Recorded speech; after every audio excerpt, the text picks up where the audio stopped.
بسم الله الرحمن الرحيم الرحمن علم القرآن.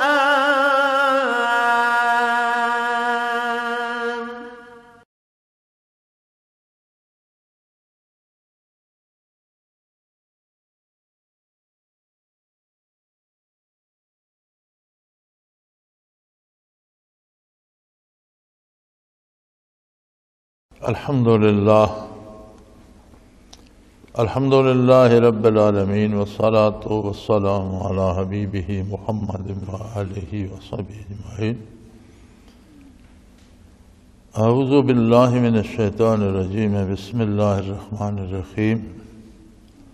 يا أيها الذين آمنوا إنما الخمر والميسر والأنصاب والأزلام رجس من عمل الشيطان فاجتنبوه لعلكم تفلحون. انما يريد الشيطان ان يوقع بينكم العداوة والبغضاء في الخمر والميسر ويصدكم عن ذكر الله وعن الصلاة فهل انتم منتهون. وأطيعوا الله وأطيعوا الرسول واحذروا فإن توليتم فاعلموا انما على رسولنا البلاغ المبين. ليس على الذين آمنوا وعملوا الصالحات جناح فيما طعموا إذا ما اتقوا وآمنوا وعملوا الصالحات ثم اتقوا وآمنوا ثم اتقوا وأحسنوا والله يحب المحسنين. اللهم سبحانك لا علم لنا إلا ما علمتنا إنك أنت العليم الحكيم. مولاي صل وسلم دائما أبدا علی حبیبک خیر الخلق کلہم. ان آیات کریمہ کا سادہ سا ترجمہ کہ اے ایمان والو، یقیناً شراب، جوا، بت وغیرہ اور لاٹری کے تیر، یہ سب خراب باتیں ہیں اور شیطانی اعمال ہیں. ان سے بہت زیادہ پرہیز کرو تاکہ تم فلاح پا سکو. یقیناً شیطان یہ چاہتا ہے کہ تمہارے درمیان دشمنی اور بغض پیدا کر دے شراب اور جوئے کی وجہ سے، اور تمہیں اللہ کی یاد سے روک دے اور اللہ کی عبادت سے روک دے. تو جب اتنا بڑا نقصان دہ ہے تو کیا تم اس سے باز آ جاؤ گے؟ اطاعت کرو اللہ کی اور اللہ کے رسول صلی اللہ علیہ وسلم کی، اور احتیاط کرو. اور یہ بات یاد رکھو کہ اگر تم بے رخی کرو گے تو نبی کریم صلی اللہ علیہ وسلم کا فریضہ اللہ کی بات کو پہنچانا ہے. ہاں، اس سے پہلے جو لوگ ایمان لائے ہیں، اگر وہ اس آیت کے نزول سے پہلے کچھ غلط چیزیں کھا چکے ہیں تو اس پر گرفت نہ ہوگی.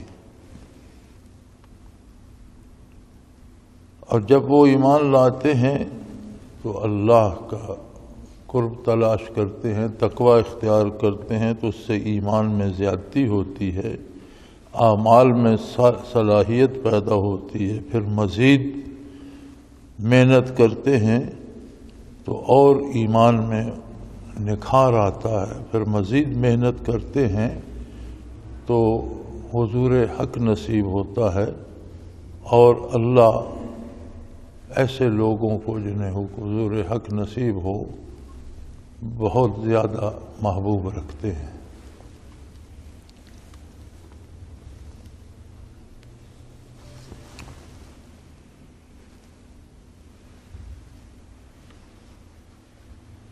ایمان اللہ جل شانہ کی ذات، اس کی صفات، اس کے رسول صلی اللہ علیہ وسلم اور اس کے تمام انبیاء، کتابوں، ملائکہ، آخرت، سب ضروریات دین پر یقین کا نام ہے. اور بندے کے اس یقین یا ایمان کا گواہ اس کا کردار ہوتا ہے۔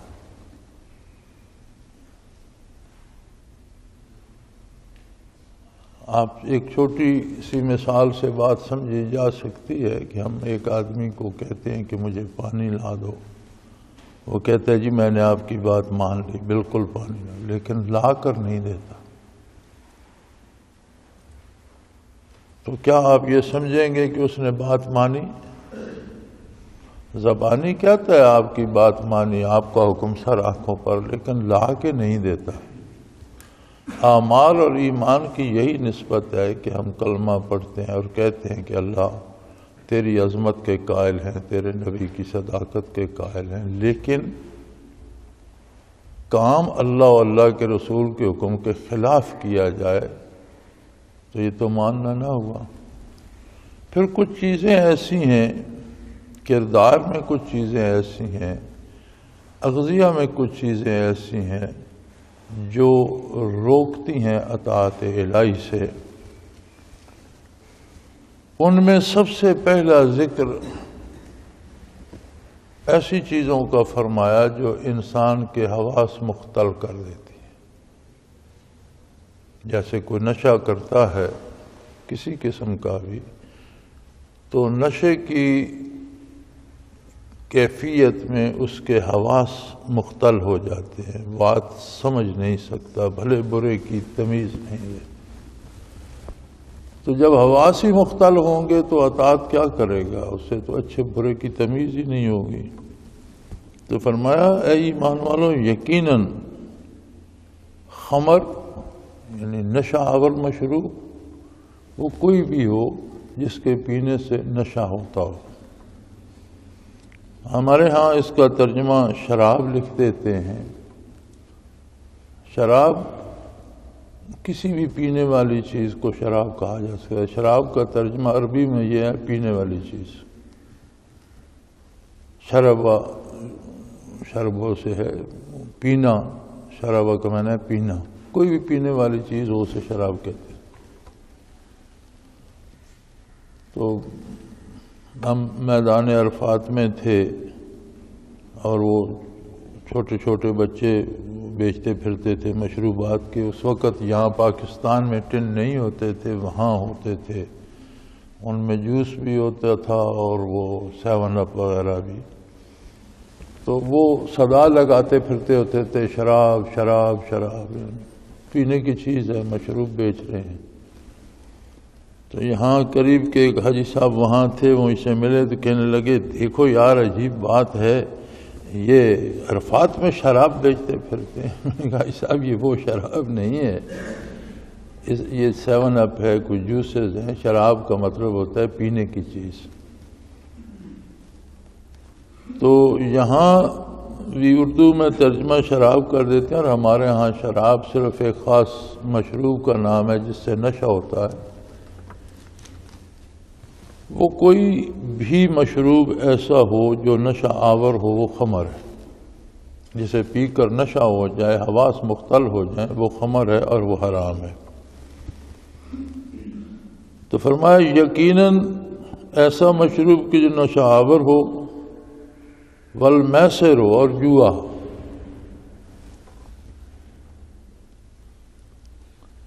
والانصاب اور بتوں سے امیدیں، والازلام اور لاٹری۔ اگر آج کے دور میں اس کا ترجمہ کیا جائے تو لاٹری، چونکہ انہوں نے ترجمہ یہاں کر دیا قرع کے تیر، تو وہ قرع نہیں ہوتا تھا جو آج کل ہوتی ہے نا کہ آپ 10-10 روپے کے ٹکٹ خریدتے ہیں، وہ لاکھوں لوگ خرید لیتے ہیں، تو 2-4 کو کچھ انعام مل جاتا ہے، باقی سارے محروم رہ جاتے ہیں۔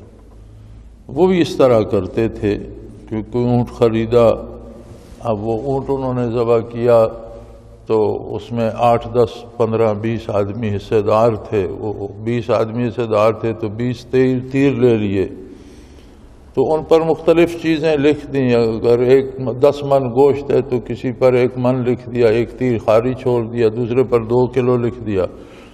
تو پھر وہ ان کو کہتے تھے کہ تیر نکالو، ایک ایک تیر کوئی نکالتا، جس پر جتنا ہوتا اس کو اتنا مل جاتا، جس کا خالی ہوتا وہ خالی رہ جاتا، تو وہ اونٹ 2 4 5 آدمیوں میں سارا تقسیم ہو جاتا، باقی 10 12 جو ہوتے حصے دار وہ خالی رہ جاتے۔ تو وہی حال آج کی لاٹری کا ہے کہ آپ ٹکٹ خریدتے ہیں، بے شمار لوگ، اور 2 4 کا وہ انعام نکل آتا ہے، باقی محروم رہ جاتے ہیں۔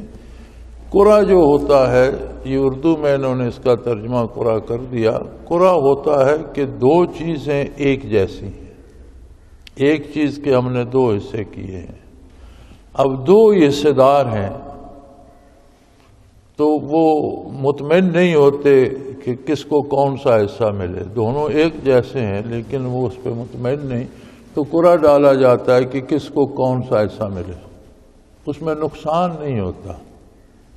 قرعہ اسے کہتے ہیں کہ جو برابر کی چیزیں برابر کے حقداروں میں برابر تقسیم کی جائیں۔ ایک چیز کے 5 حصے دار ہیں، اس کے 5 حصے کیے، اب ان کا آپ نے نام رکھ دیا 1 2 3 4 5، تو 5 برابر ہیں، اب لینے والے متفق نہیں ہوتے تو آپ وہ 1 2 3 4 5 لکھ کے پرچیاں بنا دیتے ہیں، ایک ایک پرچی اٹھا لو، جس کے حصے میں جو نمبر آیا وہ اس کا، تو یہ جائز ہے، اس میں کسی کا نقصان نہیں ہے۔ یہاں جس کا ازلام کا ذکر ہے یہ لاٹری ہے۔ فرمایا رجسن، یہ بہت کبھی باتیں ہیں، گندی باتیں ہیں، من عمل الشیطان، اور یہ شیطانی کام ہے، نشہ پینا، جوا کھیلنا، بتوں سے امیدیں وابستہ کرنا یا لاٹری وغیرہ ڈالنا، یہ شیطان کے کام ہیں۔ فاجتنبوہ لعلکم تفلحون، ان کے قریب بھی مت پھٹکو تاکہ تم کامیاب رہو۔ یہ بھی بڑی عجیب بات ہے۔ ہمارے ایک دانشور، میں ایک دن سن رہا تھا، وہ ٹیلی ویژن پہ یہی موضوع زیر بحث تھا، تو اس میں شراب کا تذکرہ بھی آیا، تو وہ چونکہ خود بڑے رسیاں ہیں شراب کے، تو وہ فرما رہے تھے کہ شراب کے بارے قرآن میں کوئی حرمت کی آیت نہیں ہے، اسے حرام نہیں قرار دیا گیا، یہ کہا فاجتنبوہ، اس سے اجتناب کرو، یعنی اس سے پرہیز کرو۔ وہ پرہیز کبھی بد پرہیزی بھی ہو جاتی ہے، کیا فرق پڑتا ہے؟ یہ مغالطہ دراصل عربی کے الفاظ کو اردو میں سمجھنے کی وجہ سے پیدا ہوا ہے۔ اردو میں تو شاید اجتناب کا مطلب پرہیز ہی ہو، لیکن عربی میں جب یہ آتا ہے فاجتنبوہ یا اس سے اجتناب کرو، تو اس سے مراد یہ ہوتی ہے کہ اس کے متعلقات سے بھی بچو، ان کاموں سے بھی بچو جو اس کی طرف راغب کرتے ہیں، اس کے اسباب سے بھی بچو۔ اسی لیے فقہا کہتے ہیں کہ شراب کے جتنے متعلقات ہیں وہ بھی حرام ہیں۔ مثلا ایک آدمی شراب نہیں پیتا، ایک اسے مزدوری پہ، اس کے پاس ریڑھا ہے یا جانور ہے، اس پر مزدوری پہ لاد کے لے جاتا ہے، ایک دکان سے دوسری دکان پہ پہنچا دیتا ہے، فرمایا اس کی مزدوری بھی حرام ہے۔ اسی طرح کوئی پیتا نہیں، اٹھا کر دوسرے کو پکڑاتا ہے، وہ عمل بھی ہے، یعنی اس کے متعلقات جتنے ہیں وہ بھی حرام ہو جاتے ہیں۔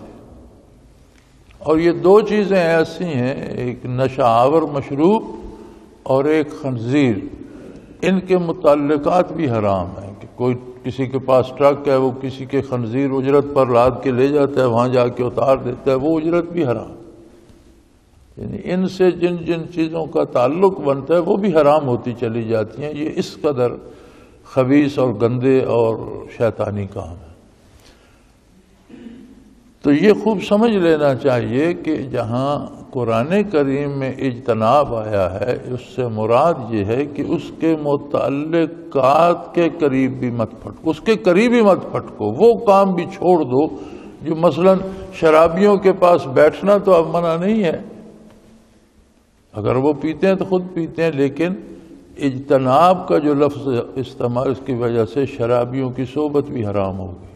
آپ شراب پیتے نہیں، شراب پینے والوں کے پاس بیٹھنا بھی حرام ہو گیا کہ اس کی وجہ سے آپ بھی شراب میں جا سکتے ہیں۔ شراب پر مزدوری بھی حرام ہو گئی، اجرت بھی حرام ہو گئی۔ یہ الگ بات ہے کہ مجھے ایک دفعہ ڈنمارک جانے کا اتفاق ہوا، تو میں نے دیکھا کہ وہاں بہت سی دکانیں مسلمانوں کی ہیں اور خیر سے سب نمازی بھی ہیں، تسبیح بھی ہاتھ میں ہے، داڑیاں بھی رکھی ہوئی ہیں، اور ان میں سے اکثریت تبلیغی مشن پہ رہتی ہے۔ آج کا مجھے پتہ نہیں، جب میں وہاں گیا تھا تو اس وقت اس حکومت کا یہ عالم تھا، وہ لوگ بڑا انتظام کرتے ہیں، خوشحال ملک ہیں، کہ جس کسی کو کوئی ملازمت ملتی تو پہلا سال 9 مہینے وہ اس کی حاضری ہوتی اور 3 مہینے تنخواہ چھٹی ہوتی تھی۔ اسی طرح دوسرے سال اسے 6 مہینے کام 6 مہینے چھٹی، اور اس کے بعد 3 مہینے کام 9 مہینے چھٹی، اور سارا سال تنخواہ ملتی تھی۔ ان ملکوں نے ایسے نظام بنائے ہوئے ہیں کہ ہر بندہ برسر روزگار رہے۔ تو ان میں سے بھی اکثر جو ملازم تھے وہ بھی اب 9 مہینے چھٹی ہے، 3 مہینے کام ہے، 9 مہینے وہ تبلیغ پہ نکل جاتے، تسبیح ہاتھ میں، داڑیاں رکھی ہوئی، نمازیں پڑھتے ہیں۔ لیکن وہ جتنوں کی دکانیں تھیں ان پر بھی شراب بک رہی تھی۔ تو میں نے پوچھا بھی کمال کرتے ہیں آپ لوگ، وظیفے بھی پڑھتے ہیں، تسبیحات بھی پڑھتے ہیں، نماز پنجگانہ بھی ادا کرتے ہیں، داڑھی بھی رکھی اور شراب بیچتے ہیں، تو یہ تو سارے رزق کو حرام کر دے گی۔ وہ نہیں جی، ہمارے پیر صاحب نے تو فتویٰ دیا تھا کہ تم شراب تو نہیں بیچتے ہو، تم تو بند بوتل بیچتے ہو، اب تم بوتل دیتے ہو، اس میں کیا ہے کیا نہیں۔ تو میں نے کہا پھر یہ بات پیر صاحب کو کہنا قیامت کے روز اللہ کے روبرو ثابت کریں گے اور تمہیں چھڑا لیں گے کہ جی نہیں، انہوں نے شراب تو نہیں بیچی، انہوں نے تو بند بوتلیں بیچی ہیں۔ تو یہ اس طرح کے جو ہیں ہیلے اور بہانے، یہ شریعت کے ساتھ کرنا، یہ ایمان کی کمزوری کی دلیل ہے۔ شریعت کو نہ ماننے کے لیے بہانے تراشنے کی دلیل ہے۔ جب اللہ کریم نے اجتناب کا حکم دیا اور اس میں گن کر چیزیں رکھی، سب سے پہلے شراب کو رکھا۔ ایسے مشروبات جو حواس سے بیگانہ کر دیں، جو ہوش کو مختل کر دیں، ان کو سب سے پہلے رکھا، چونکہ یہ سب سے بڑی کمزوری ہے کہ کسی میں بھلے برے کی کیا منہ سے نکل رہا ہے، کیا کہہ رہا ہوں، کس سے بات کر رہا ہوں، کیا کام کا، اس کی ہوش ہی نہ رہے۔ یہ تو سب سے زیادہ نقصان دہ چیز ہے۔ اور فرمایا اس کے قریب بھی مت پھٹکو۔ اب لفظ حرام ہے، حرام کا لفظی معنی عربی میں منع ہے، یعنی شریعت میں جو کام کرنا منع ہے، منع کی جگہ حرام لکھ دیتے ہیں۔ تو یہ ضروری نہیں کہ وہ شراب ہی حرام ہے، بلکہ آپ کسی دوسرے کا یہ میرا پانی کا گلاس پڑا ہے، آپ اٹھائیں تو عرب کہے گا کہ حرام، یعنی منع ہے، تم نہیں اٹھاؤ، یہ تمہارے لیے نہیں ہے۔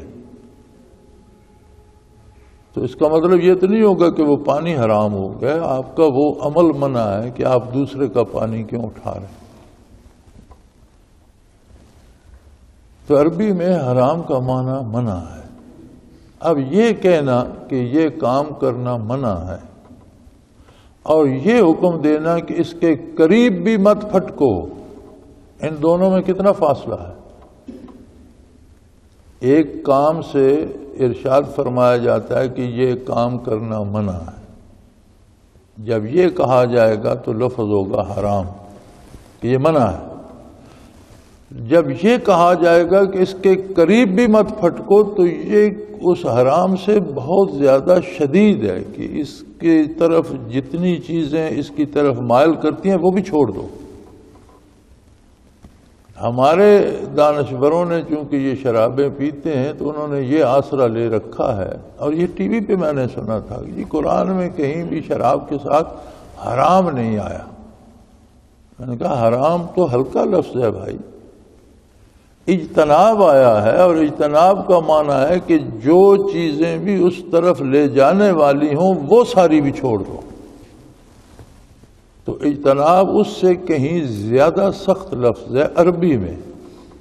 اردو میں جب اس کا ترجمہ کرتے ہیں تو پرہیز لکھ دیتے ہیں، فاجتنبوہ، پتہ نہیں اس ترجمے میں کیا لکھا ہے۔ ہاں، انہوں نے کچھ تھوڑا سا مناسب لکھا ہے، اللہ ان پر رحم فرمائے۔ سو ان سے بالکل الگ رہو. انہوں نے پرہیز نہیں لکھا، انہوں نے لکھا سو ان سے بالکل الگ رہو. تو ایک حد تک وہ بھی کفایت کر جاتا ہے کہ یعنی اس کے متعلقات جو چیزیں اس طرف لے جانے والی ہوں وہ بھی منع ہو گئی.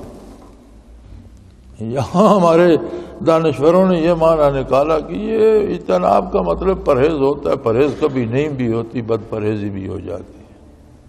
تو ایسی کوئی گنجائش نہیں ہے، بلکہ ہر وہ مشروب جو نشہ آور ہو، حواس مختل کر دے. اور یہی اس کی تفسیر جو نبی کریم صلی اللہ علیہ وسلم نے فرمائی وہ یہی ہے، کل مسکر حرام. ہر وہ چیز، ہر وہ مشروب جو نشہ پیدا کرے وہ حرام ہے. اور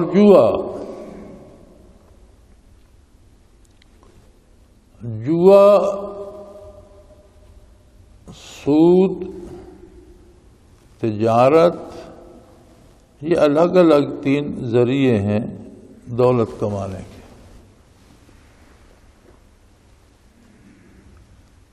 جوئے میں بھی بہت سے لوگوں کو نقصان ہوتا ہے اور چند لوگ دولت بٹور لیتے ہیں. جہاں نفع نقصان کی امید یکساں ہو وہ تجارت ہوتی ہے. جہاں نفع یقینی اور نقصان موہوم ہو وہ جوا اور سود ہوتا ہے. سود پہ کوئی رقم دیتا ہے تو اسے یقین ہوتا ہے کہ مجھے اتنے زیادہ ملیں گے.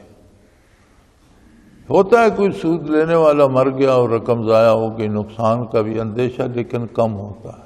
تجارت میں نفع کی امید بھی ہوتی ہے، نقصان کا اندیشہ بھی ہوتا ہے. چیز خریدی، اس کا بھاؤ گر گیا، نقصان بھی ہو سکتا ہے. خریدی، اس کا بھاؤ چڑھ گیا، فائدہ ہو جاتا ہے. اسی طرح جوئے میں بھی ہم نے تو جسے دیکھا ہارا ہوا ہے دیکھا، پتہ نہیں جیتتا کون ہے. ایک دن اس ایک جوئے کے اڈے سے جیت کے آتے ہیں، دوسرے میں ہار آتے ہیں. میرا خیال جیتتے وہ ہیں جنہوں نے جوئے کے اڈے بنائے ہوئے ہوتے ہیں کہ وہ جیتنے والے سے بھی پیسے لے لیتے ہیں، ہارنے والے سے بھی کوئی داخلہ فیس لے ہی لیتے ہیں، اور جسے دیکھو وہ اجڑ کے رہ جاتا ہے. تو فرمایا یہ بھی حرام. اس کے متعلقات کے قریب ہی مت جاؤ. یعنی ایسی محفل جو جوئے کی طرف لے جائے یا ایسے کام جو جوئے کی طرف لے جائیں وہ بھی منع فرما دی. اس کے متعلقات بھی منع ہیں. والانصاب، اور بت وغیرہ. بت کیا ہوتا ہے؟ بت 2 طرح کے ہیں. ایک بت وہ مجسمہ ہے جو پتھر، مٹی، لکڑی کسی چیز کا تراشا جاتا ہے اور اس میں خدائی اوصاف مان کر لوگ اس کی پوجا کرتے ہیں. یہ تو سمجھ میں آنے والا ہے، یہ تو آسان ہے کہ اس کے قریب مت جاؤ، کوئی ایسا کام مت کرو. اب قریب نہ جانے کا مطلب یہ کہ بت بنا کر بیچنا کہ دوسرے اسے پوجیں وہ بھی حرام ہو جائے گا. ایک شخص نے ایک لکڑ یا پتھر لیا، اس نے تراشا، اس کا بت بنایا، وہ اسے پوجتا نہیں، اسے مانتا نہیں، اس میں کوئی خدائی اوصاف نہیں مانتا، وہ بنا کر بیچ دیا. ایک روزگار ہے، ایک پتھر کو تراش کر بیچ دیا، یہ روزگار حرام ہو جائے گا چونکہ اجتناب ہے. اس کے متعلقات سے بھی بچ کے رہو. دوسرے بت وہ ہیں جو نظر تو نہیں آتے، پتھر کے نہیں ہیں، زندہ لوگ بھی ہو سکتے ہیں، وسائل بھی ہو سکتے ہیں، جن پر ہم اتنی امید رکھ لیں کہ اللہ کی نافرمانی کر کے ان کی اطاعت، احکام الہی، احکام شریعت چھوڑ دیں لیکن ان کی فرما برداری ضروری سمجھیں کہ اس سے مجھے نفع ہوگا، نہیں مانوں گا تو نقصان ہوگا. یہ بھی بت. مولانا احمد علی لاہوری رحمۃ اللہ تعالی علیہ کی تقریر میں پڑھ رہا تھا، ان کے ماہوار رسالے میں آتی تھی ایک تقریر میں، انہوں نے فرمایا کہ اذان ہوتی ہے اور ایک مسلمان دکان پہ بیٹھا ہے اور وہ کہتا ہے خیر ہے نماز پڑھ لوں گا، بڑا وقت ہے، ابھی اذان ہوئی ہے، ابھی گاہکوں کا وقت ہے، کاروبار کا وقت ہے. تو وہ بیٹھا رہتا ہے، تاخیر کرتا ہے یا پڑھتا ہی نہیں یا تاخیر سے پڑھتا ہے اور اللہ کی عبادت کے لیے نہیں اٹھتا. تو فرمایا اس کے لیے وہی بت ہے کہ اسے اللہ کی رضاکیت پر بھروسہ نہیں اپنی اس دکانداری سے امیدیں وابستہ ہیں کہ یہاں سے ہی مجھے رزق ملے گا. اگر میں عبادت کے لیے چلا گیا 15 منٹ لگیں گے 20 لگیں گے تو اس میں کیا ہو جائے گا؟ دوسرے دکانداروں پاس گاہک چلے جائیں گے. وہ فرماتے تھے کہ اس کی دکان ہی اس کا نہ صرف بت ہے بلکہ اس نے دکان کو رب مان لیا کہ مجھے پالنے والی یہی ہے. ہمارے یہاں ساتھ ایک جنگل میں گاؤں ہے، وہاں ایک مولانا ہوتے تھے، مجھے ان کا اس میں گرامی یاد نہیں، میں نے شاید یہ واقعہ اسرار تنزیل میں لکھا بھی ہے، وہاں ان کا نام نامی بھی لکھا ہے. غریب آدمی تھے اور بڑی قید سالی ہوئی ان سالوں میں، اور بڑا مشکل ہو گیا زمینداروں کاشتکاروں کا گزارا. تو ان کے پاس ایک بھینس تھی بڑی اچھی، اور اس کا دودھ، اس زمانے میں دودھ نہیں بکتے تھے، لوگ گھی بیچا کرتے تھے. تو ہندو بھی یہاں ہوتے تھے، پری پارٹیشن کا وقت تھا، تو وہ اکثر خریدتے تھے، ہندو دودھ کی گھی خرید کر ہی کھاتے تھے. تو ایک دن وہ پھر بارشیں شارشیں ہوئیں، آباد ہو گئی بات، ملک آباد ہو گئے. تو ایک دن کسی نے ان سے، وہ گھر بیٹھے تھے، تو پوچھا کہ مولانا یہ قید کے دن اور قید کا عرصہ آپ کا کیسے گزرا؟ بڑی مشکل سے، لوگوں کو تو کوئی شے مل نہیں رہی تھی، کھانے کو کچھ نہیں تھا. تو ان کی بیوی ایک بزرگ خاتون جو تھیں وہ کہنے لگیں کہ ہمیں تو اس بھینس نے بچا لیا اور ہم اس کا گھی وغیرہ بیچ کر دکان سے ہر چیز مل جاتی تھی، گزارا کرتے رہے. تو مولانا چپ کر گئے. اب جب یہ وقت دوپہر ڈھلتی ہے تو پانی پلانے کے لیے جاتے ہیں، تو گاؤں کے باہر ایک تالاب سا تھا اور اچھی تکڑی صحت مند بڑی خوبصورت بھینس تھی. اور روزانہ طالب علموں کو کہتے تھے لے جاؤ بھینس کو پانی پہ. اس دن انہوں نے کہا میں خود جاؤں گا. وہ بھینس کو لے کر تالاب کی طرف چلے گئے. تالاب میں اسے ہانک کر اندر پانی میں لے گئے. اور جب گہرے پانی میں گئے تو چھری چھپائی ہوئی تھی ڈب میں، نکال کے اس کا پیٹ چاک کر دیا. شور مچ گیا، لوگ بھی پانی پلا رہے تھے مویشیوں کو. وہ زمینداروں نے گھسیٹ گھساٹ کر باہر نکالی، اسے ذبح کیا. مولانا آپ نے یہ کیا کیا؟ تو انہوں نے بیوی کا نام لے کر کہا کہ اس نیک بخت نے اسے رب سمجھ رکھا تھا. کہتی تھی اس نے ہمارا قید سالی کا عرصہ اس نے ہمارا گزروا دیا. کیا یہ ہماری رب تھی؟ میں نے اس کا پیٹ پھاڑ دیا کہ اگر یہ رب ہے تو اسے تو ختم کرو. ہمارا وقت رب العالمین نے بسر کیا. کیا غیرت ایمانی تھی لوگوں میں. تو فرمایا بالانصاب، اور وہ بت جن سے امیدیں وابستہ کر کے، وہ دکان ہو، وہ کوئی انسان ہو، وہ کوئی حکمران ہو، وہ کوئی سیٹھ ہو، وہ کوئی طاقتور ہو، وہ کوئی ہو، جس سے امیدیں وابستہ کر کے بندہ اللہ کی اطاعت چھوڑ دے اور اس کی اطاعت کرے، وہ بت ہے اس کے لیے. فرمایا یہ بتوں کے متعلقات سے بھی پرہیز کرو، بت پرستی کی طرف جانے والے راستے پر بھی مت جاؤ. والازلام، اور یہ لاٹری وغیرہ، رجسن، یہ بہت غلیظ کام ہے. بہت سے لوگوں کا مال لے کر آپ کھا گئے تو تھوڑا سا 2-4 لوگوں کو دے دیا، یہ ظلم ہے. یہ کوئی طریقہ دولت کمانے کا نہیں ہے، یہ لوٹ ہے اور یہ گندے کام ہے. من عمل الشیطان، یہ شیطانی کام ہے، یہ شیطان کے کام ہے. انسان میں ذرا برابر انسانیت باقی ہو تو اس طرح کے کام نہیں کرتا. یہ وہی لوگ کرتے ہیں جو خود شیطان بن جاتے ہیں. شیاطین الانس والجن، شیاطین الجن والانس آتا ہے یا انس والجن، جنوں اور انسانوں میں دونوں میں شیطان ہوتے ہیں. شیاطین الجن والانس، جنوں میں بھی شیطان ہوتے ہیں، انسان بھی شیطان بن جاتے ہیں. تو فرمایا یہ ان لوگوں کے کام ہیں جو شیطان بن جاتے ہیں، جو انسان نہیں رہتے. فَاجْتَنِبُوهُ، ان سے اجتناب کرو، ان کے قریب بھی مت پھٹکو، کوئی ایسا کام بھی نہ کرو جو ان کی طرف لے جانے والا ہو. لَعَلَّكُمْ تُفْلِحُونَ، تاکہ تم فلاح پا سکو. فلاح کا معنی عربی میں کامیابی ہوتا ہے، اور جب قرآن کریم فلاح کی بات کرتا ہے تو اس سے مراد یہ ہوتی ہے کہ دنیا میں بھی، زندگی کے امور میں بھی، عند الموت، بعد الموت، میدان قبر میں بھی، میدان حشر میں بھی، ہر جگہ تمہیں کامیابی نصیب ہو تاکہ تم فلاح پا سکو۔ اور یاد رکھیں، نیکی کرنے کے لیے برائی کا چھوڑنا ضروری ہوتا ہے۔ جس طرح ایمان لانے کے لیے کفر سے بیزاری شرط ہے۔ ایک آدمی ایمان لے آتا ہے اور کفر پہ بھی قائل رہتا ہے تو وہ مسلمان نہیں ہو سکتا۔ اسی لیے کلمہ اسلام میں پہلے کفر کا انکار ہے۔ لا الہ، کوئی بھی عبادت کے لائق ہے ہی نہیں الا اللہ، سوائے اللہ کے، یعنی پہلے تمام معبودوں کا انکار ہے، نفی ہے، اور اس کے بعد اثبات ہے کہ سوائے اللہ کے، یعنی ایک اللہ ہے عبادت کے لائق۔ تو جس طرح ایمان کے لیے کفر کا انکار ضروری ہے، اسی طرح نیکی کی توفیق اللہ سے پانے کے لیے برائی سے بچنا ضروری ہے۔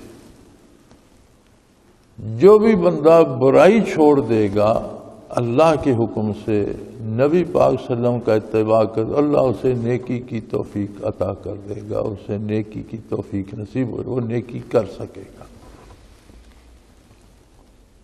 سو فرمایا ایسے مشروب جو دماغ مختل کرتے ہوں، یا جوا، یا بت پرستی، یا یہ لاٹریاں وغیرہ، یہ بھی جوئے کی ایک قسم ہے، یہ بہت گندے کام ہے، اور یہ شیطان کے کرنے کے کام ہے۔ جو لوگ یہ کام کرتے ہیں وہ دکھائی تو انسان دیتے ہیں لیکن بن شیطان چکے ہوتے ہیں۔ ان سے بالکل الگ رہو، ان کے متعلقات کو بھی چھوڑ دو، فاجتنبوہ، اس طرف جو چیز لے جانے والی ہو اسے بھی چھوڑ دو، لعلکم تفلحون، تاکہ تم کامیاب ہو سکو، دنیاوی زندگی میں بھی، موت میں بھی، بعد الموت بھی، آخرت میں بھی، ہر جگہ کامیابی تمہیں نصیب ہوگی اگر تم شیطان کا اتباع چھوڑ دو گے۔ فرمایا شیطان تو یہ چاہتا ہے کہ تمہارے درمیان دشمنی اور ایک دوسرے سے بغض پیدا کرے۔ شیطان کی تو یہ آرزو ہوتی ہے کہ جہاں محبت ہوتی ہے وہاں امن ہوتا ہے، وہاں نیکی ہوتی ہے، وہاں ایک دوسرے کے حقوق کا تحفظ ہوتا ہے، ایک دوسرے کی ذات کا لحاظ کیا جاتا ہے، اس کے مال جان آبرو کو تحفظ نصیب ہوتا ہے۔ جہاں دشمنی ہوتی ہے وہاں کوئی چیز نہیں بچتی۔ تو شیطان یہ چاہتا ہے کہ تمہارے درمیان دشمنی اور ایک دوسرے کے خلاف غصہ پیدا کر دے، شراب پلا کر، جوا کھلا کر۔ شراب پیو گے ہوش مختل ہو جائیں گے، کسی کے حقوق کی پرواہ نہیں ہوگی، دوسرے تمہارے حقوق کی پرواہ نہیں کریں گے، خرابی شروع ہو جائے گی۔ جوا کھیلو گے، لوٹو گے مال دوسروں کا، رشوت میں لو گے، ناجائز طریقے سے لو گے، لوگوں کو شکایت پیدا ہوگی، پھر لینے والوں دینے والوں کے درمیان دشمنیاں شروع ہو جائیں گی، اور جب تم آپس کی دشمنیوں میں مصروف ہو جاؤ گے تو نتیجہ یہ ہوگا یصدکم عن ذکر اللہ وعن الصلاۃ، کہ شیطان تمہیں اللہ کی یاد سے بھی محروم کر دے گا اور اللہ کی عبادت بھی چھوٹ جائے گی۔ یعنی جب برائی اختیار کرو گے تو نیکی چھوٹ جائے گی۔ اب یہاں اللہ کریم نے ذکر اور صلاۃ کو ایک جملے، ایک آیہ مبارکہ میں اختیار کر کے فرمایا کہ ذکر اور یاد الہی ایک امر دائمی ہے، اور صلاۃ یا عبادت فرض ہے اپنے وقت کے ساتھ۔ ان الصلاۃ کانت علی المؤمنین کتابا موقوتا، صلاۃ فرض ہے مومنین پر اپنے وقت پر۔ اب ہم ابھی اثر پڑھنا شروع کر دیں تو اثر کا وقت ہی نہیں، ہم فرض ہی نہیں ہوئی تو پڑھنا کیا، جب عصر کا وقت ہوگا عصر فرض ہوگی، اب ظہر کا وقت ہے اب ظہر فرض، عصر کا وقت ہو، مغرب کا وقت ہوگا تو مغرب فرض ہوگی۔ لیکن ذکر ایک دائمی امر ہے، یاد الہی، جو ہر لحظہ، ہر آن، ہر حال میں، ہر جگہ اللہ کی عظمت کو یاد رکھنے کا سبب بنے، ہر کام میں اللہ کی یاد موجود ہو، ہر بات میں عظمت الہی کا احساس ہو۔ تو فرمایا جب تم ایک دوسرے کے دشمن بن جاؤ گے اور ایک دوسرے کے گلے کاٹنے لگ جاؤ گے اور ایک دوسرے کا مال لوٹنے لگ جاؤ گے، تم سے اللہ کی یاد بھی چھوٹ جائے گی، اللہ کی عبادتیں بھی چھوٹ جائیں گی۔ فَهَلْ أَنْتُمْ مُنْتَهُونَ، یہ سب کچھ جانتے ہوئے کیا تم باز آنا چاہتے ہو؟ اب باز آ جاؤ گے؟ یعنی یہ سب جاننے کے بعد تو تمہیں باز آ جانا چاہیے۔ اب ہمارا آج کا جو مسئلہ ہے، بڑی عجیب بات ہے، ہمارے معالج اور طبیب جو ہوتے تھے وہ مرض کا سبب دریافت کرتے تھے۔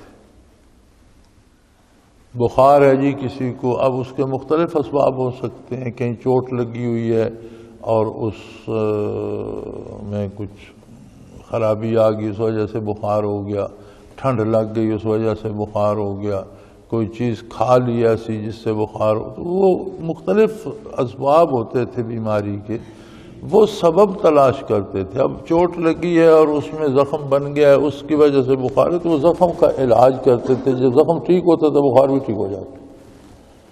اسی طرح کوئی چیز کھا لی تو وہ اس کا معدے کا علاج کرتے تھے، وہ ٹھیک ہوتا تو بخار بھی ٹھیک ہو جاتا تھا۔ اب آج کا جو جدید طریقے علاج ہے، وہ کہتے ہیں کوئی ایسی دوا دو جس سے ایک دفعہ تو بخار اتر جائے، ٹیکا لگا دو، گولی دے دو، پھر گھنٹے بعد ہوتا ہے پھر ہو جائے، پھر لگا دیں۔ یہی علاج آج کل ہم اس کا کر رہے ہیں، دہشت گردی کا بھی۔ حالانکہ ضروری یہ ہے کہ اگر کوئی وقتی علاج بھی کیا جائے تو اس کے ساتھ مستقل علاج بھی ہونا چاہیے تاکہ بیماری دوبارہ نہ آئے۔ اب ہم نے آخری علاج دریافت کر لیا کہ جہاں دہشت گردی ہے وہاں فوج بھیج دو، فوج دہشت گردوں کو مار دے، ٹھیک ہے، اچھی بات ہے، لیکن جب فوج واپس آئے گی تو وہاں امن ہو جائے گا، اور اگر امن نہیں ہوگا تو کیا فوج ساری عمر وہیں رہے گی؟ اب سوات مالا کنڈ میں فوج نے امن قائم کیا، اب فوج وہیں بیٹھی ہے، جب تک بیٹھی ہے امن ہے، جب واپس آئے گی پھر وہی حال۔ اب وزیرستان میں ہے، وہاں چلو دہشت گردوں کو مار رہی ہے، اچھا کام کر رہی ہے، لیکن مستقل حل تو نہیں ہے، فوج نکلے گی تو پھر وہی حال ہو جائے گا، یا پھر فوج وہاں بیٹھ رہے۔ اور اب وہ مرض پھیلتے پھیلتے کوئی سوات مالا کنڈ وزیرستان تک نہیں رہا، پورے ملک میں کوئی جگہ، کوئی شہر، کوئی دکان، کوئی بازار، حتیٰ کہ کوئی مسجد، کوئی سکول، کوئی مدرسہ محفوظ نہیں۔ تو کیا یہ ساری جگہ ہم اتنی فوج بنائیں گے کہ ساری جگہ پہ، ہر جگہ سکولوں میں، مدرسوں میں، مساجد میں، بازاروں میں، ہر جگہ فوج کھڑی ہوتی پھرتی پہرا دیتی رہی؟ تو ممکن نہیں۔ مستقل علاج جو اس کا ہے وہ یہ ہے کہ لوگوں کا مال ظلماً لینا چھوڑ دو، لوگوں کو انصاف دو، لوگوں کے حقوق کا تحفظ کرو، لوگوں کو جو حق اللہ نے دیے ہیں وہ لوگوں کو تو وہ کوئی دینا نہیں چاہتا۔ یہاں انصاف کا یہ عالم ہے کہ آپ اللہ توکل بیٹھے ہیں، مسجد بھری ہوئی ہے، اللہ ہمارا محافظ ہے، کوئی سرکاری حفاظت ہمیں حاصل نہیں۔ وہاں ایک ایک سرکاری بندے پر کروڑوں روپے کی بلٹ پروف گاڑی اور سینکڑوں محافظ، اور وہ کروڑوں روپے کی بندوقیں لے کر کھڑے ہیں ایک بندے کو بچانے کے لیے، اور پورے ملک کی کروڑوں کی آبادی اللہ توکل جی رہی ہے۔ یہ کون سا انصاف ہے کہ امراء کے محلات پر پہرے لگے ہوں اور غریبوں کے بچوں کے سکول بھی بموں کے دھماکوں سے اڑ رہے ہوں؟ تو یہ کون سا انصاف ہے؟ امراء کے محلات پہ ساری حکومت زور لگا رہی ہو اور غریبوں کی مساجد بھی تباہ ہو رہی ہوں، تو یہ کہاں کا انصاف ہے؟ اور اگر یہ بے انصافیاں آپ ختم نہیں کریں گے تو ایک جھاڑی جس پر کانٹے اگتے ہیں یا جس پر کوئی ایسی زہریلی کو زہریلے پھول لگتے ہیں، اس کی جڑ ختم نہیں کریں گے تو وہ پھول کاٹ دیں گے، 4 کانٹے کاٹ دیں گے تو اگلے سال پھر ہو جائیں گے، پھر اگ جائیں گے۔ یعنی صرف وہ 10 کانٹے کاٹنے سے یا 2 پھول اکھیڑنے سے تو بات ختم نہیں ہوگی جب تک اس پودے کو جڑوں سے نہیں اکھاڑیں گے۔ تو ہمارا اصل مسئلہ ناانصافی۔ انگریز نے یہ ملک فتح کیا تھا چوری سے یا زوری سے یا دھوکے سے، وہ فاتح تھا، ہم مفتوح تھے۔ اس نے بنگال سے افغانستان تک، ہمالیہ سے دکن تک بر صغیر پر قبضہ کر کے ایک غلامانہ نظام بنایا تھا۔ اس سے پہلے بر صغیر میں مسلمان حکمرانوں کے بنائے ہوئے نظام عدل اور نظام حکومت جاری و ساری تھے۔ لگ بھگ کم و بیش 700 سے 800 سال تک مسلمانوں کی حکومت رہی۔ اس نے وہ سارے ختم کر کے ایک سلیوری سسٹم جسے انگریزی میں کہتے ہیں، غلامانہ نظام بنایا تھا۔ یاد رکھیں غلامانہ نظام میں اور ملازمت میں بڑا فرق ہوتا ہے۔ سرونٹ انگریزی میں جسے کہتے ہیں، ملازم کے بھی حقوق ہوتے ہیں، اس کے اوقات کار ہوتے ہیں، اس کا مخصوص کام ہوتا ہے، اس کی تنخواہ ہوتی ہے۔ سلیو جسے کہتے ہیں، غلام، اس کا کوئی حق نہیں ہوتا، نہ اس کی تنخواہ ہوتی ہے، نہ کام مخصوص ہوتا ہے، نہ اوقات کار ہوتے ہیں۔ رات دن کام کرتا ہے، جو کہو وہی کام کرنا ہے، اور زندہ رہنا ہے، جو کھلا دو، جو کپڑا دے دو، بس ختم۔ وہ مالک کی مرضی، اسے کیا ہے۔ انگریزوں نے بر صغیر کی پوری آبادی پر غلامانہ نظام حکومت قائم کیا، جس میں سارا بر صغیر غلام تھا، کام کرتا تھا، جو آمدن ہوتی تھی وہ تاج برطانیہ کو جاتی تھی۔ انگریز چلا گیا جس سبب بھی گیا، وہ لمبی بحث ہے، ہم اس میں نہیں پڑتے۔ لیکن کیا انگریز کے جانے کے بعد ہم آزاد ہو گئے؟ اصل ہمارا مسئلہ یہاں پھنسا ہوا ہے کہ ہم آزاد نہیں ہوئے۔ انگریز چلا گیا اور جو اس کی جگہ مقامی لوگ آئے، انہوں نے وہی غلامانہ نظام ہم پر پچھلے 62 سالوں سے مسلط کر رکھا۔ پورا ملک غلام ہے اور صرف وہ لاٹ جو حکومت کرتی ہے وہ مالک بنی ہوئی ہے۔ اب پورا ملک مشقت کرتا ہے، مزدوری کرتا ہے، اور وہ پیسے لے کر عیاشی کرتے ہیں۔ ہر چیز پہ ٹیکس ہیں اور عجیب سے ٹیکس ہیں۔ میری ذاتی رائے میں جہاں تک میں سمجھتا ہوں، ہمارے ٹیکسوں کی جو نظر نہ آنے والے انویزیبل ٹیکس ہیں وہ 70% سے بھی زیادہ ہیں۔ یعنی آپ 100 روپے کی جو چیز خریدتے ہیں، وہ چیز آپ کو 30 روپے میں ملنی چاہیے اگر وہ ٹیکسز نہ ہوں۔ تو اتنے زیادہ ٹیکسز کس لیے ہیں؟ حکمران عیش کرتے ہیں، کروڑوں میں کھیلتے ہیں، سرمایہ جمع کرتے ہیں، ملک سے باہر لے جاتے ہیں، باہر کارخانے لگاتے ہیں، باہر دولت جمع کرتے ہیں، باہر بال بچہ رکھتے ہیں، بچوں کو باہر پڑھاتے ہیں۔ کتنا عجیب ملک ہے کہ جس کے حکمرانوں کے گھر بھی باہر ہیں، کارخانے بھی باہر ہیں، بچے بھی باہر پڑھتے ہیں، اقتدار ملے تو یہاں آ جاتے ہیں، حکومت کرتے ہیں، جب فارغ ہوتے ہیں تو باہر چلے جاتے ہیں، دوسرا جس کو اقتدار ملتا ہے وہ یہاں آ جاتا ہے۔ یعنی پاکستان دنیا کا وہ ملک ہے جس پر ابھی تک غیر ملکیوں کی حکومت قائم ہے۔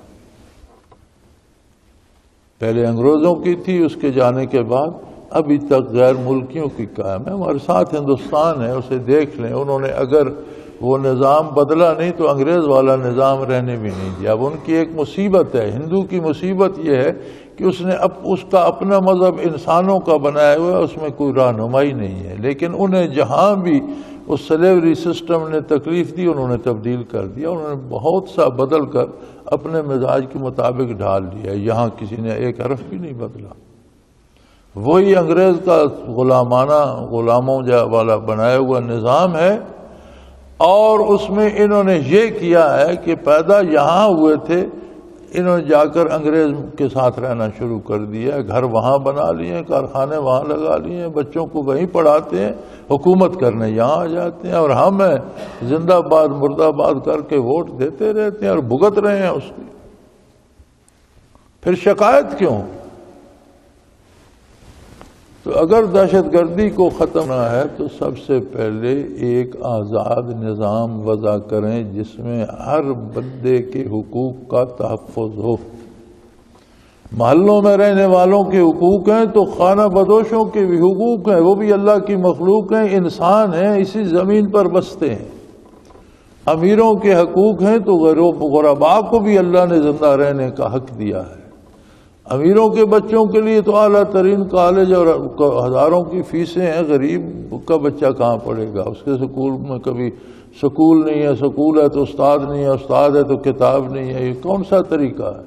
یہ کون سا انصاف ہے؟ اس سے کیا نتیجہ نکلے گا سوائے بربادی اور تباہی اور لڑائی کے؟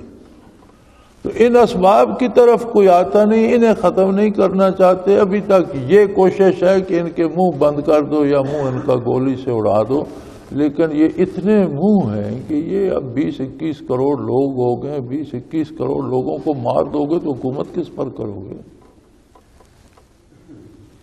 اللہ کی مخلوق تمہارے مارنے سے تو ختم نہیں ہو جائے گی۔ بہتر علاج یہی ہے کہ اب اس 62 سالہ غلامانہ نظام کو بدل کر سب سے بہتر ہے کہ اللہ کریم کا اور اللہ کے رسول کا لایا ہوا نظام نافذ کرو، اس لیے کہ تم مسلمان ہیں اور ہم نے اسی وعدے پہ یہ ملک حاصل کیا۔ لیکن اگر یہ بھی نہیں کرتے ہو تو پھر کوئی آزادانہ نظام تو بناؤ، لوگوں کو زندہ رہنے کی گنجائش تو دو، دم لینے کی گنجائش تو دو۔ یہ بھی نہیں کرو گے تو پھر مار کے دیکھ لو کب تک جنگ سے جنگ ختم ہوتی ہے، آگ سے آگ کب تک بجھاتے ہو۔ انما یرید الشیطان یوقع بینکم العداوۃ والبغضاء، شیطان تو یہی چاہتا ہے یقیناً کہ تمہارے درمیان دشمنیاں پیدا کرے اور تم ایک دوسرے کے گلے کاٹتے پھرو۔ کیا آج شیطان ہمارے ساتھ کھیل رہا ہے کہ نہیں؟ ہم اس کے مورے بنے ہوئے ہیں کہ نہیں؟ کیوں؟ اس لیے کہ ایک بہت بڑا طبقہ شراب بھی پیتا ہے، جوا بھی کھیلتا ہے، لاٹریاں بھی ڈالتا ہے، لوٹ رہا ہے لوگوں کو، رشوتیں بھی لیتا ہے، دھوکے سے لوگوں کا مال لے لیتا ہے، اور کوئی اسے پوچھنے والا ہے، کوئی اس کا احتساب۔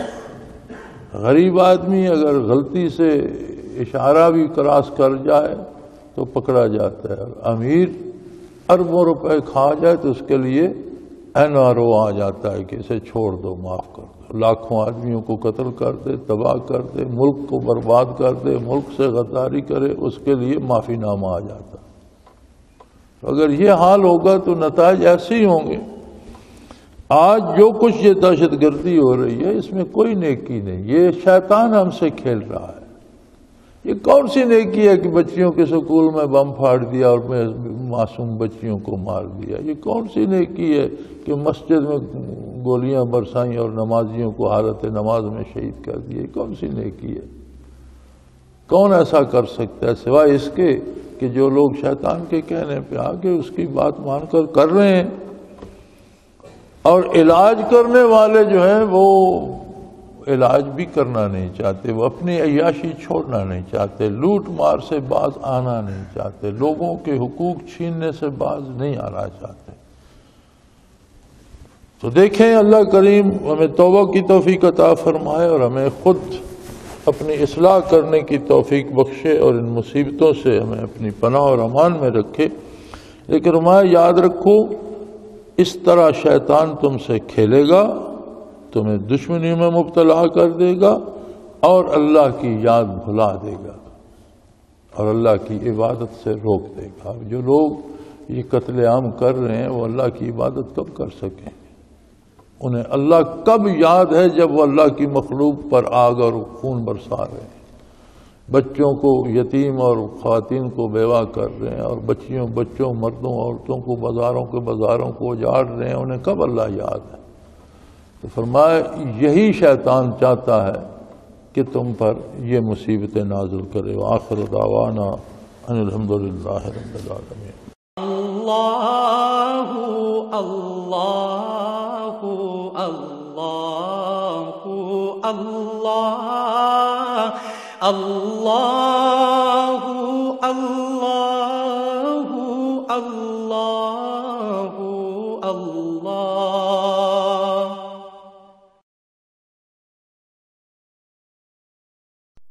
حضرت امیر محمد اکرم آوان مد ذلہ العالی دارالعرفان منارہ ضلع چکوال میں سالہ سال سے قرآن و حدیث کے اوپر خطابات کر رہے ہیں اور سلسلہ نقشبندیہ اویسیہ کے مطابق لوگوں کو ذکر الہی کی تربیت دے رہے ہیں. وہ قرآن پاک کی تفسیر ترتیب وار بیان کر رہے ہیں. تفسیر قرآن کو وہ موجودہ ملکی اور بین الاقوامی حالات کے مطابق بیان کرتے ہیں. موٹر وے سے کلر کہار کے انٹرچینج سے نکلتے ہوئے کلر کہار کی جھیل سے ہوتے ہوئے میانی، بوچھال اور نور پور سے گزرتے ہوئے دارالعرفان منارہ پہنچ سکتے ہیں. حضرت امیر محمد اکرم آوان نے بچیوں اور بچوں کی دینی اور دنیاوی تعلیم کے لیے سقارہ اکیڈمی کے نام سے ایک درسگاہ بھی قائم کی ہے، جس کا افتتاح ملک پاکستان کے صدر جنرل محمد ضیاء الحق نے اپنے دست مبارک سے کیا تھا.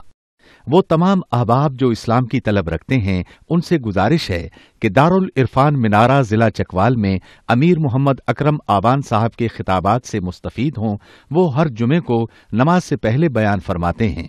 ہر ماہ کی پہلی اتوار کو ماہانہ اجتماع ہوتا ہے جس میں آپ خصوصی خطاب فرماتے ہیں اور پاکستان کے چاروں صوبوں سے احباب اس اجتماع میں شرکت کرتے ہیں. اس کے علاوہ یہاں سال میں 2 مرکزی اجتماعات بھی ہوتے ہیں، ایک رمضان المبارک میں اعتکاف کا اجتماع اور دوسرا جولائی اور اگست میں 40 دن کا اجتماع ہوتا ہے جس میں روحانی تربیت کی جاتی ہے. اپنا خون سیماب دے کر اتنا ہم کر جائیں گے، نام آقا کا چمن میں پھر رقم کر جائیں گے.